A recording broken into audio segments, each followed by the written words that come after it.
ನಮಸ್ತೆ ಎಲ್ರಿಗೂ. ನಾನಿಲ್ಲಿ ಉತ್ತಪ್ಪ ಮಾಡಲಿಕ್ಕೆ ಈ ಕಪ್ ಅಳತೆಯಿಂದ 3 ಕಪ್ಪಷ್ಟು ಅಕ್ಕಿಯನ್ನು ತಗೊಂಡಿದ್ದೀನಿ. ನಾನು 6 ಜನಕ್ಕೆ ಉತ್ತಪ್ಪ ಮಾಡೋದ್ರಿಂದ 3 ಕಪ್ಪಷ್ಟು ರೇಷನ್ ಅಕ್ಕಿ ತಗೊಂಡಿದ್ದೀನಿ. ರೇಷನ್ ಅಕ್ಕಿ ಹುಡಿ ಎಲ್ಲ ಹೋಗೋ ತನಕ 2 ರಿಂದ 3 ಸಾರಿ ನೀಟಾಗಿ ತೊಳ್ಕೋಬೇಕು. ನೋಡಿ, 2 ರಿಂದ 3 ಸಾರಿ ತೊಳೆದಾದ್ಮೇಲೆ ಮತ್ತೆ ಫ್ರೆಶ್ ನೀರು ಹಾಕಿ ಒಂದು ಪ್ಲೇಟನ್ನು ಮುಚ್ಚಿ ಪಕ್ಕಕ್ಕೆ ಎತ್ತಿಡಿ. ನಾನು ಬೆಳಗ್ಗೆ 10 ಗಂಟೆಗೆ ಇದನ್ನು ನೆನೆ ಇಟ್ಟಿದ್ದೀನಿ. ನಂತರ ಇನ್ನೊಂದು ಕಪ್ಪಿಗೆ ನಾನಿಲ್ಲಿ 1 ಕಪ್ ಉದ್ದಿನಬೇಳೆ, ಅರ್ಧ ಟೀ ಸ್ಪೂನಷ್ಟು ಮೆಂತ್ಯಕಾಳನ್ನು ಹಾಕಿ ಇದನ್ನು ಸಹ ನೀಟಾಗಿ ವಾಶ್ ಮಾಡಿ ಮತ್ತೆ ಫ್ರೆಶ್ ನೀರು ಹಾಕಿ ಇದನ್ನು ಸಹ ನೆನೆಯಲಿಕ್ಕೆ ಇಟ್ಟಿದ್ದೀನಿ. ಸಂಜೆ 6 ಗಂಟೆ ಅಷ್ಟೊತ್ತಿಗೆ ನಾನು ಇದಕ್ಕೆ ಮಿಕ್ಸಿ ಮಾಡ್ತೀನಿ. ಸ್ವಲ್ಪ ಅನ್ನನೂ ಸಹ ಇದಕ್ಕೆ ಮಿಕ್ಸ್ ಮಾಡ್ಕೊಂಡಿದ್ದೀನಿ. ಅನ್ನ ಮಿಕ್ಸ್ ಮಾಡ್ಕೊಂಡಾದಮೇಲೆ ಈ ರೀತಿ ಕಲಸಿ ಅದೇ ನೀರನ್ನು ಬಳಸ್ಕೊಂಡು ನಾವು ಮಿಕ್ಸಿ ಮಾಡಿದರೆ ತುಂಬ ಚೆನ್ನಾಗಿ ಹಿಟ್ಟು ಉಬ್ಬಿ ಬರುತ್ತೆ. ಆದ್ದರಿಂದ ಅದೇ ನೀರನ್ನು ಬಳಸ್ಕೊಂಡು ಮಿಕ್ಸಿ ಮಾಡಿ ಸಪ್ರೇಟಾಗಿ ಒಂದು ಪಾತ್ರೆಗೆ ತೆಗ್ದಿದ್ದೀನಿ. ಫಸ್ಟು ಉದ್ದಿನಬೇಳೆ ನೆನೆ ಇಟ್ಟಿದ್ನಲ್ಲ ಅದನ್ನು ಮಿಕ್ಸಿ ಮಾಡಿ ನಂತರ ನಾನಿಲ್ಲಿ ಅಕ್ಕಿ ಮಿಕ್ಸ್ ಮಾಡ್ತಿದ್ದೀನಿ. ಯಾಕಪ್ಪ ಅಂದರೆ ಫಸ್ಟು ಉದ್ದಿನಬೇಳೆ ಹಾಕೋದ್ರಿಂದ ಮಿಕ್ಸಿ ಜಾರಿಗೆ ಅಂಟಿದಂತಹ ಉದ್ದಿನಬೇಳೆ ಪೇಸ್ಟು ಎಲ್ಲ ಅಕ್ಕಿ ಜೊತೆಗೆ ಬಂದುಬಿಡುತ್ತೆ. ನಾನು ನಂತರ ಇಲ್ಲಿ ಅಕ್ಕಿನ ರುಬ್ತಾ ಇದ್ದೀನಿ. ಅದೇ ನೀರಿಂದ ಅಕ್ಕಿ ರುಬ್ತಾ ಇದ್ದೀನಿ. ನೋಡಿ, ಉತ್ತಪ್ಪಕ್ಕೆಲ್ಲ ಅದಕ್ಕೆ ನಾನಿಷ್ಟು ತರ್ತರಿಯಾಗಿ ರುಬ್ಕೊಂಡು ಬಂದಿದ್ದೀನಿ. ನಂತರ ಇದನ್ನು ಸಹ ಅದೇ ಪಾತ್ರೆಗೆ ಮಿಕ್ಸ್ ಮಾಡ್ತಾ ಇದ್ದೀನಿ.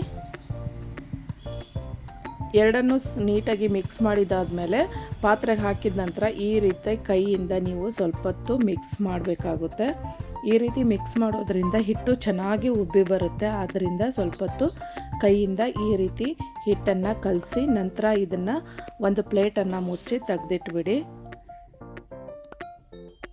ನಾನು ಸಾಯಂಕಾಲ 6 ಗಂಟೆಗೆ ಮಿಕ್ಸಿಗೆ ಹಾಕಿದ್ದೆ. ಮತ್ತು ನಂತರ ಮರುದಿನ ಬೆಳಗ್ಗೆ ನೋಡಿದಾಗ ನೋಡಿ ಎಷ್ಟು ಚೆನ್ನಾಗಿ ಹಿಟ್ಟು ಉಬ್ಬಿ ಬಂದಿದೆ ಅಂತ.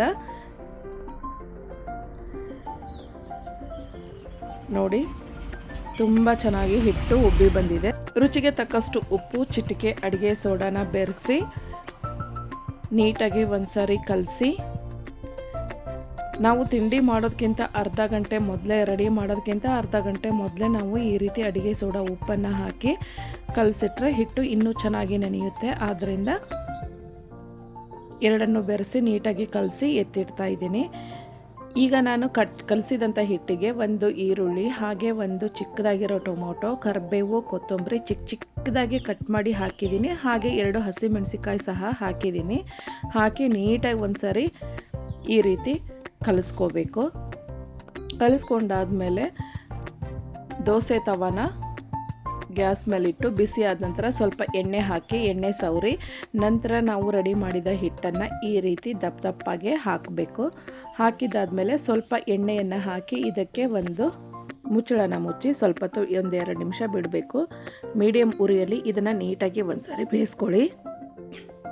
ನಂತರ ಇದನ್ನು ತಿರುಗಿಸಿ ಹಾಕಿ ನಂತರ ಮತ್ತು 1-2 ನಿಮಿಷ ನೀಟಾಗಿ ಬೇಯಿಸ್ಕೊಂಡ್ರೆ ನಿಮಗೆ ಉತ್ತಪ್ಪ ರೆಡಿ.